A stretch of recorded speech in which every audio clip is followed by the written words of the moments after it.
Hi guys, so ito guys, good morning, good morning. Ito guys, nabili namin kanina sa grocery. Ah, chicken legs. Ayan. Yung kilo niya guys is, in pesos, is 350 pesos. 350 pesos per kilo. So ayan, $12 yung 1.7 kilograms. Ayan. So, yan ang price dito guys. Pero sometimes, hindi siya steady yung price guys. Tumaas at saka bababa naman. Ganyan. Ganyan ang presyo dito guys. So, ayan guys. So, that's it for our sharing today. Chicken legs. Ayan, lulutuin ko ito guys. Hatiin ko ito sa dalawang hati guys. Dalawang portion.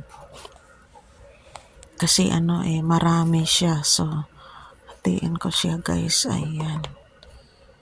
So, nakasave na tayo dito guys. Kasi sa sa isang kainan, hatiin natin yung $12. So, $6 na lang per kain. Ayan. Good for 4 person. So, yan guys. So, that's it guys. Thanks for watching. Bye. So, bye na. So, ito guys, yung akong ilagay sa freezer, yung iba naman ay lutuin ko sa hapunan. Bye.